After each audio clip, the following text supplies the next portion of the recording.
The date is August 26, 2011, and a patient is being transported to a hospital near Kansas City, Missouri via a medical helicopter when the helicopter suddenly runs out of fuel, drops out of the sky, and crashes into an open field just outside of Mosby, Missouri. What happened? Could this have been prevented? And how many text messages have played a role in this accident? Coming up on this episode of the Dr. Medic.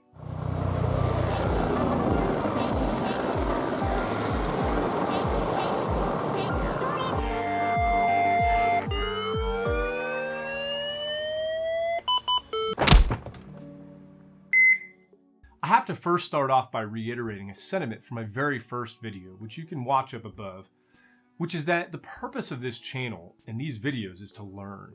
To learn stuff that we may not know, but also maybe to learn from mistakes that have been made in the past.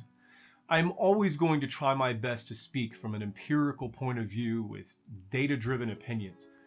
And our profession and our entire world is better off today and safer than ever before because of the lessons we have learned from those who have come before us.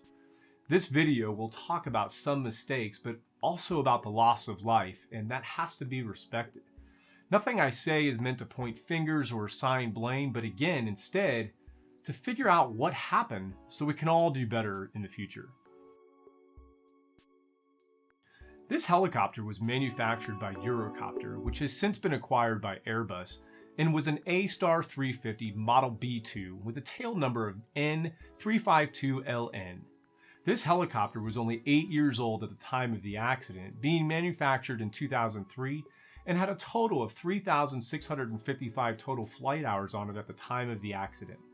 The flight service was called LifeNet of the Heartland, which is a subsidiary of Airmethods Corporation based out of Denver, Colorado, which is one of the largest air medical providers in the world and in the United States, as they serve 48 states and have over 4,000 employees. You could say that the main company here is Airmethods with a local brand name of LifeNet, which is a very common practice amongst many community-based helicopter EMS programs in the United States. Being a community-based helicopter service, Helicopter 352 had a home based at Rosecrans Memorial Airport in St. Joseph, Missouri. The flight crew would typically consist of a pilot, a flight nurse, and a flight paramedic. Many bases also have a dedicated helicopter mechanic, including this one. These helicopters provide 24/7 emergency coverage to their areas and routinely fly in visual flight conditions during day or night. During night missions, they fly with the use of night vision goggles, otherwise known as NVGs. For scheduling, it is typical that pilots work 12-hour shifts while the medical crew may work 12 or 24 or sometimes even 48-hour shifts, with shifts usually beginning around 0700 or 1900 hours. On the day before the accident helicopter 352 was being used for training by a training pilot named Mr. Watson. Mr. Watson was using Helicopter 352 to train other pilots on night vision goggles. In order to do this training in an A-Star, the patient transport system, called a litter, has to be removed so that the co-pilot seat and controls may be installed in the aircraft. During this time, all of the medical equipment such as the cardiac monitor, medications, and the ventilator was removed by the medical crew to a spare helicopter, and in this case, that helicopter was 101LN. This training continued on the night before the accident. While 352 was being used to train, the medical crew was using Helicopter 101 to respond to emergencies with their regular on-duty pilot that night, Mr. Palaic. Mr. Palaic began his shift the night before on the 25th at 1830 and would end his shift on the day of the accident at 0630 that morning. NVG training ended at 0300 the morning of the accident. At this time, the training pilot, Mr. Watson, reported to the on-duty pilot, Mr. Palaic, that he did not refuel the aircraft and that he did not do so because he wanted the on-duty pilot who normally flies out of this base to determine what fuel level would be best for him. You see, medical helicopters are limited sometimes in their flight abilities based upon many things, two of which are their total overall weight as well as their center of gravity. The pilot of any medical helicopter is aware of how much all of the equipment weighs on the helicopter, including the crew, their gear, and the fuel. What they do not know, though, is how much their patient may weigh when they get the emergency call to go and save a life. So, to be prepared, they typically do not fill up the tank all the way, as it is always quicker to add more fuel if they need it, as opposed to be sitting on the helipad and burning off fuel because they weigh too much. It is very common practice for the level of fuel in the helicopter to differ based on local differences in flight crew weight, average flight times, so it's understandable why the training pilot would make the decision to hand off the aircraft with less than optimal fuel and just let the local pilot determine what fuel level is best. In this case, the typical fuel level of this aircraft at this base was 70%, and Mr. Watson turned over the aircraft to Mr. Pillay with just 35% of fuel remaining. But remember I said that the aircraft had been reconfigured to allow for the training? Well, it takes quite a bit of time to reconfigure the aircraft back in order to be ready for medical flights, and is normally done by the base mechanic, who would not be in until later that morning. So when the accident pilot, Mr. James Freudenberg, showed up at 0630, he had to get a report for two aircraft. First, 101, as that aircraft was going to remain in service, and second, the accident helicopter 352, as the mechanic was going to take much of the day to reconfigure it for medical use. The night pilot, Mr. Pillay, stated that he told James that 352 needed to be reconfigured and that it was low on fuel. At this point in the morning, James immediately conducted his pre-flight on helicopter 101 and noted that it had 70% of fuel, or 2 hours of flight time. Later on in the accident day, around 1400 hours, the mechanic tells James that the reconfiguration is complete, and they both complete a walk around together to ensure that everything is installed correctly. Over the next hour, the medical crew switches out the rest of the medical equipment back from 101 into 352, and James also transfers his pilot gear. 352 was finally moved out of the hangar and was in service for emergency calls around 1530 hours. The pre-flight of 352 would have taken place exactly at this time, and it is not known if it was ever completed, as the flight log, which was required to be completed for pre-flight, was not signed or completed by James. Internal Airmethods policy also dictates that James should have taken routine fuel samples at this time and never did so. Less than 2 hours later, at 1719 hours, the crew was called for an emergency transfer of a patient, where they would need to fly to Harrison Hospital, pick up a critically ill patient, and then fly them to Liberty Hospital, just on the outskirts of Kansas City, Missouri. The crew accepted the mission and were airborne at 1728. Just 2 minutes later, at 1730, James did his radio report stating that he was departing the airport with 3 souls on board and 2 hours of fuel. This last part will end up being very important, as recall that 2 hours of fuel would have been equivalent to about 70% of fuel, and we already know that the aircraft only had 35% of fuel on board at this point. The flight to Harrison Hospital is uneventful and lasts approximately 40 minutes, and they arrive at 1758. After landing, the medical crew is now 100% focused on patient care as they take their gear inside to stabilize and load up the patient. James stays outside at the aircraft and immediately calls Aircom at 1759. Aircom is primarily the medical dispatch center for Airmethods.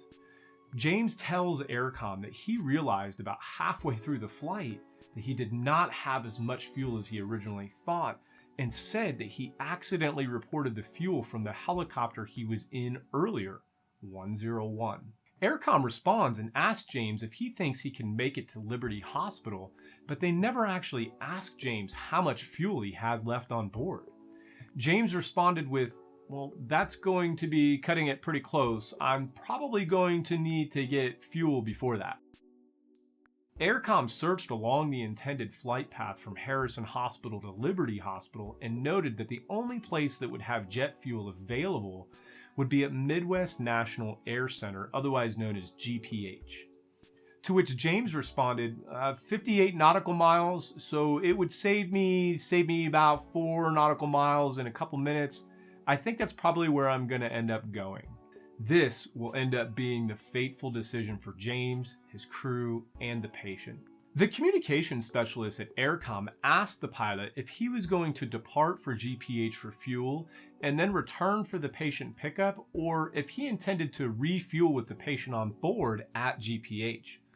The pilot informed the dispatcher that he would refuel at GPH with the patient on board and then stated, "I don't want to run short and I don't want to run into that 20-minute reserve if I don't have to. And we'll take off. I'll see how much gas I have and I'll call you when we're in the air." Just 12 minutes later, the medical crew has the patient loaded up and they depart for GPH at 1811 hours. James again does his radio report stating that he now has 4 souls on board en route to GPH for fuel and that they now have 45 minutes of fuel on board. When James made his first flight, it is pretty likely that he did think that the helicopter had 70% or 2 hours of fuel because of his confusion of which helicopter he was in. But this time, it is highly likely that James did know that he did not have 45 minutes of fuel on board, even though this is what he told Aircom. Remember, he had 35% earlier, which is about an hour's worth of flight time, and it took them 40 minutes to reach the hospital. This would mean they only have 20 to 30 minutes of fuel left, and their intended flight time to GPH is going to be 30 minutes. At 1821, Aircom calls GPH and requests for a fuel truck to be ready to go as they plan to fuel the aircraft while the patient is still on board and that they should arrive in about 19 minutes. The flight towards GPH averaged about 400 to 600 feet above ground level and flying at about 115 knots. The last known satellite tracking showed the aircraft at 373 feet above ground level at just 0.9 miles north of the GPH runway. There were no witnesses to this crash. When the time had passed for the aircraft to have arrived at GPH, Aircom called GPH, and then the wreckage was subsequently located in a farm field about 1 mile north of runway 18 at GPH. Tragically and sadly, the pilot, the flight paramedic, the flight nurse, and the patient did not survive the crash. The crash site was roughly 100 feet long with vertical crash damage consistent with a high rate of descent. The pilot, James Freudenberg, was just 34 years old and held a rotorcraft and instrument helicopter rating with the FAA and had a second-class medical certificate. He originally flew as the pilot in charge on Apaches for the United States Army and had no previous civil experience before coming to Airmethods. He had a total helicopter flight time of 2,200 rotor hours, with 895 hours as pilot in charge and just 104 hours on type, which is the B2. James received a total of 12.3 hours of B2 training from Airmethods and had 0 experience in a flight simulator. James had been working full-time at another Airmethods base in Rapid City, South Dakota, where he was getting time in an A-Star 350 B3. The B3 looks very similar to the B2, but has a more powerful engine as well as improved hydraulic and fuel management systems. The day of the accident, James was working at this base in Missouri to cover an open shift due to a pilot shortage at that particular base. He had driven from South Dakota to Missouri over the previous 24 hours and stayed at a hotel the night before. He was off duty for 5 days before the accident and was scheduled to work 0630 to 1830 the day of the accident.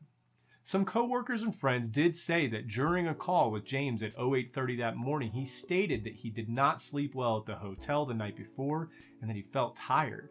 Several mentioned that he was always in a very chipper mood and that he always seemed to follow the rules and seemed to genuinely enjoy his career as a helicopter pilot and his time at Airmethods. There was no post-impact fire and there was no fuel found at the site. Less than a liter of fuel was found in the fuel tank and the fuel lines, which were all intact. The evidence was consistent with a loss of engine power due to fuel exhaustion occurring shortly before impact. In short, they ran out of fuel. Based on the engine data regarding the speed of the engine generator, impact with the ground would have occurred less than 10 seconds after the engine flamed out when it ran out of fuel. The helicopter impacted the ground at about a 40-degree nose-down attitude at a high rate of descent with a low rotor RPM. Wreckage examination determined that the engine lost power due to fuel exhaustion and that the fuel system was operating properly. It was later found during the investigation that the pilot was sending and receiving quite a few text messages on his personal cell phone during critical phases of this mission, including while flying the aircraft. These personal texts were sent during the time that he was to be pre-flighting 352 after it was reconfigured for medical flights, during his actual phone call with Aircom regarding the low fuel situation, and while flying the aircraft, including during the last leg of the flight, with the last text message being sent by James at about 18:20, less than 10 minutes after taking off to get fuel at the airport. This aircraft has a reserve fuel capacity of about 18 to 20 minutes, with the low fuel light coming on with 11% of fuel on board. Post-accident tests revealed that all lights were working properly, including that the low fuel level light was illuminated at the time of impact. The aircraft had a day and a night position for the interior lighting, where the lights would be much dimmer at night to allow for proper functioning of night vision goggles and other equipment. This is very similar to the dimming process of lights in your car or your truck at home. This switch is normally in the brighter position during the day and is a part of the pre-flight checklist for this aircraft. It was found that this switch was in the dim or night position and was functioning properly. Now, helicopters do not just fall out of the sky if they lose power or run out of fuel. Helicopters have an emergency maneuver that they can complete in the event of a loss of power, which is called an auto-rotation. As the main rotor is not physically connected to the engine, it will continue to spin after power is lost. However, in order to keep main rotor speed up, the pilot must immediately reduce the collective so that the wind resistance does not slow the main rotor down. Likewise, a pilot would also normally put in aft cyclic and then control their speed as they descend. During their descent, the upward speed of air through the main rotors keeps the rotor RPM up so that when the pilot gets within just feet of the ground, they can pull up on the collective and flare the aircraft for the landing. According to the FAA, the entire maneuver would need to be recognized and started within just 1 to 2 seconds of an engine burning out of fuel.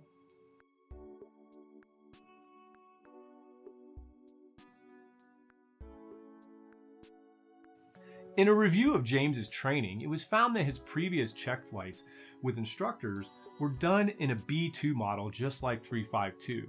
During these check flights, all pilots would have to execute multiple simulated auto-rotations to complete their training.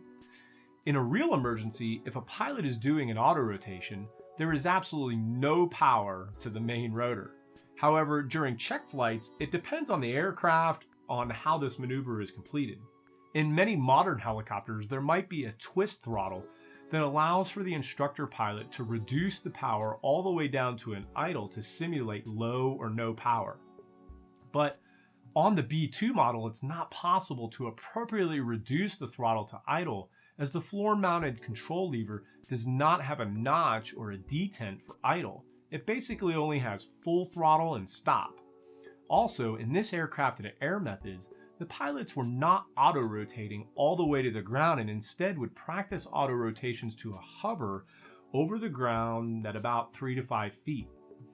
James had extensive history and experience of one of the most powerful and exciting helicopters in the world, the AH-64 or Apache. This is a twin-engine aircraft with tons of power. And in post-accident interviews, it was noted from other pilots that it was likely that James was not proficient in auto-rotations because the Army didn't do auto-rotations for twin-engine aircraft because they considered it such a remote possibility it wasn't worth the risk of damaging the aircraft. It was also noted that while there are amazing flight simulators for A-stars, James did not have any training or experience in them. So James was expected to complete a very complicated maneuver, to which it is likely that he did not have extensive training in, and was expected to do so with a reaction time of just 1 to 2 seconds. While this is expected and is possible, we have already noted that James was distracted by personal text messages and may have had many other pressing items on his mind throughout the entire accident day. During this accident flight, James was at the tail end of his 12-hour shift and had already noted earlier in the day that he was tired. He had just moved his family to a new home in South Dakota, but is far away from home on this day. His wife is pregnant with their first child, and his father has just had a recent cardiac surgery. It's likely that James was also concerned about what type of sanctions might be brought against him if it was found that he made the error related to the fuel, and even worse, that he likely purposely misrepresented his fuel status on the final leg of the mission. Another note from the investigation discusses who James contacted regarding his low fuel concern. Recall that he called AirCom, which is typically responsible for handling the overall logistics of the flight and relaying medical information between ground providers, hospital staff, and the medical crew on the helicopter. According to post-incident interviews, AirCom is not the go-to source for operational risk situations such as bad weather, issues with the aircraft, or situations like this where they're deciding on appropriate flight times given the amount of fuel on board. Instead, Airmethods has an entire dedicated program for this called their Operational Control Center, or OCC. Airmethods OCC would normally always have a pilot on duty who is available for situations just such as this. In this incident, the pilot never requested, nor was he referred to this very important resource. Had OCC been contacted, it is highly likely that the OCC pilot would have asked James how much fuel is actually on the aircraft. Had the OCC pilot known how much fuel was on board, it is likely that the patient would not have been flown on that last leg, and that the med crew would have either called another helicopter or, probably more likely, called a local ground EMS ambulance to transport them and the patient the rest of the way, while James stayed behind and waited for a fuel truck to deliver the fuel directly to him. While Airmethods has had helicopter accidents in the past, they are a very large company with one of the highest safety records that exists. They do have multiple processes set up within the company to prevent accidents like this from happening. All of the employees who were interviewed after the incident stated that they felt Airmethods was a safe company, and they never felt like they were going to be retaliated against for making safety decisions. Executives stated in the interviews that had James called and admitted his mistake to OCC, that he would have been almost praised for making a good safety decision, but that he also would have been put through some more training in order to prevent that same mistake from happening again. Nonetheless, it is likely that James still felt he would have been punished or even fired for the mistake, and this may have led to him continuing on and making subsequent mistakes. The National Transportation Safety Board, or NTSB, is a federal agency tasked with investigating accidents such as this. They are not enforcers of any laws, and they do not make policy. They only investigate, they determine causes, and then they make recommendations to the agency that can make policy changes, which, in this case, is the Federal Aviation Administration, or FAA. These investigations are extremely in-depth and can take years to complete. This particular investigation was not fully completed and published until almost 2 years after the accident.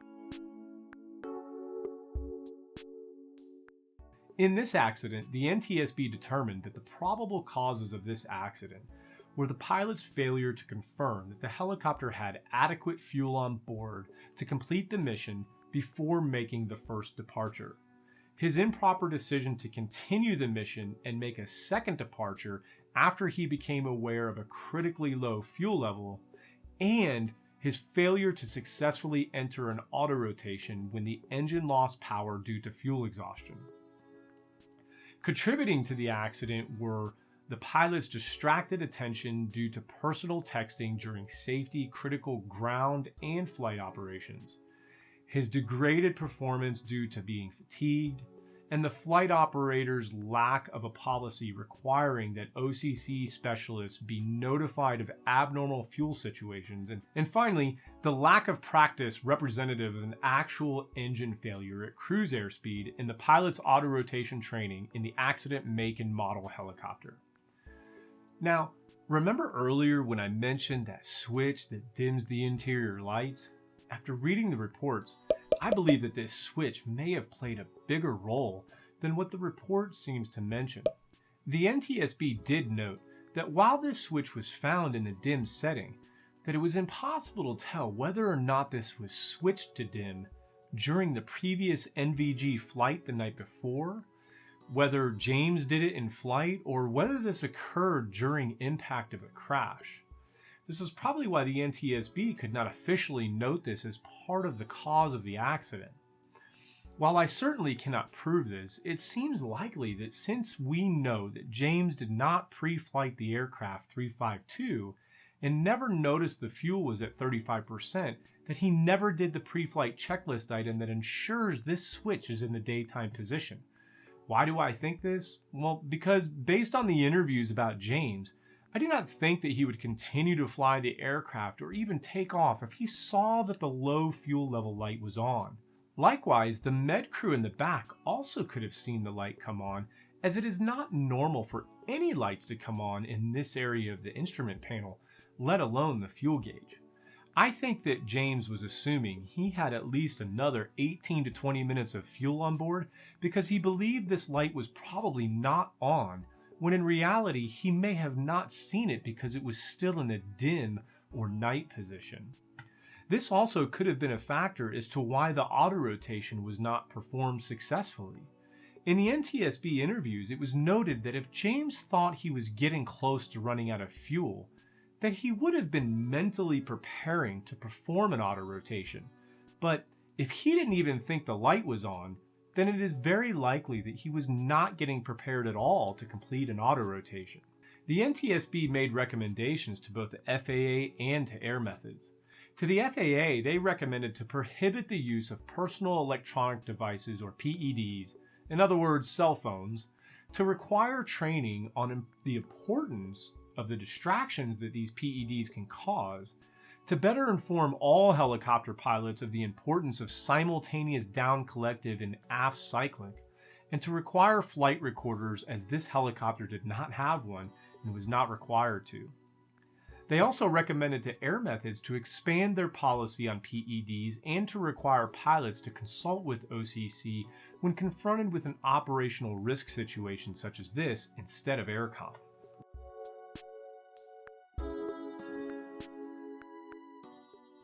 Well, what are the lessons learned here? What about distraction and pressure? James and the rest of his crew had a routine, as do most flight crews in helicopter EMS. James performed an incomplete pre-flight inspection on this aircraft, which led to the mistake about the quantity of fuel on board. According to a 2000 study by Sarter and Alexander, errors of omission make up to 44% of the errors reported by aviation crew members.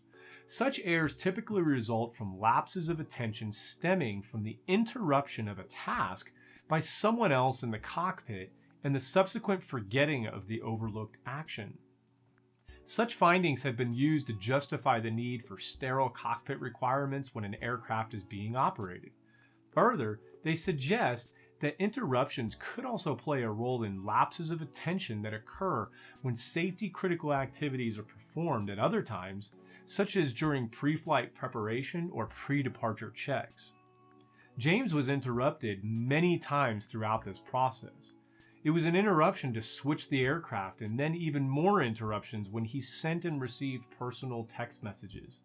Cell phones have been shown in many studies to be a leading cause of distractions in many different arenas, from walking across the street to flying an airplane to performing surgery in an operating room. James found himself in a position of insurmountable pressure. He realized his mistake regarding the fuel when he got to the hospital to pick up the patient. One thing we always have to keep in mind is the type of patient that would be on this aircraft. Helicopters do not typically fly your average patient. The flight nurse and flight paramedic are most likely some of the highest educated and most trusted providers in their area. They have advanced critical thinking skills and advanced medical certifications. If they have been called to transport a patient, then it is highly likely that the patient is very sick and requires advanced treatment and their advanced assessment and rapid transport by the flight crew. It is possible that James was also concerned about the welfare for this patient and that further delaying transport may have been detrimental to the outcome of the patient. In a 2003 study, they found that time pressure, which the pilot faced when deciding to continue the mission, can exacerbate this effect by restricting opportunities to weigh potentially relevant cues and consider alternative courses of action. James was tired, he was distracted, he was a newer employee, and he may have suffered from a condition that we call get-there-itis.